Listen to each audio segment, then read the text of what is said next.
மந்திரி சபைக்கு 21 பேர் என்னமோ மந்திரிகளை 3 பண்ணும்போது இது ஓப்பனாக எங்களுக்கு அழைப்பு கொடுக்குறாங்க, பத்திரிகையில் வருது. ஓப்பனாக எங்கள் மந்திரி சபையில் முஸ்லீம் லீக்கும் விசிகாவும் சேர்ந்தா நல்லா இருக்கும் அப்படின்னு அழைப்பு கொடுக்குறாங்க.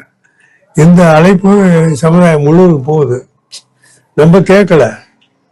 அப்போ என்னை நீங்கள் உங்கள் மாதிரி நண்பர்கள் கேட்டாங்க, என்ன சார் இது அவங்களுடைய பெருந்தன்மை, நாங்கள் நிபந்தனை இல்லாத ஆதரவு தான் கொடுத்தோம், எங்களை மந்திரி சபையில் சேருங்கன்னு சொல்கிறது அவங்களுடைய பெருந்தன்மையை தான் காட்டுது அப்படின்னு நாங்கள் சொன்னோம். சொல்லிட்டு நாங்கள் என்ன சொன்னோம், இது நாங்கள் எங்கள் தமிழ்நாடு மட்டும் உதவி செய்ய முடியாது, ஆல் இண்டியாவில் பொலிட்டிக்கல் அட்வைசரி கமிட்டின்னு இருக்குது.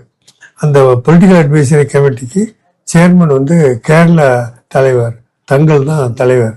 அந்த சேர்மன் தலைமையில் என்ன அவங்க ஏதாவது முடிவெடுத்து சொன்னால் தாங்க நாங்கள் செய்ய முடியும். அதனால் நாங்கள் அவங்களுக்கு ரெஃபர் பண்ணோம். பிஎஸ்சிக்கு ரெஃபர் பண்ண போது பிஎஸ்சி கூடி என்ன பண்ணிட்டாங்க, குஜாலிக்குட்டி தங்கள் மற்ற தலைவர்கள்லாம் கூடி இந்த அதனை கொடுத்துருக்கோம், அமைச்சர்களை சேர சொல்லி நம்ம கேட்கல, அவங்கள வெளியே கூப்பிடுறாங்க. அப்படி வரும்போது நீங்கள் ஏன் தயங்குறீங்க, நம்ம கேட்கல, நம்ம கேட்காத ஒன்று அவங்களாம் முன் விரும்பி கேட்குறாங்களே, இப்படி வரும்போது நம்ம என்ன செய்யலாம் அப்படின்னு சொல்லும்போது, இல்லை நீங்கள் ஆதரவு கொடுத்துருங்க, அமைச்சர்களே சேருங்க அப்படின்னு கேரளாவில் எங்களுக்கு தகவல் வந்தது.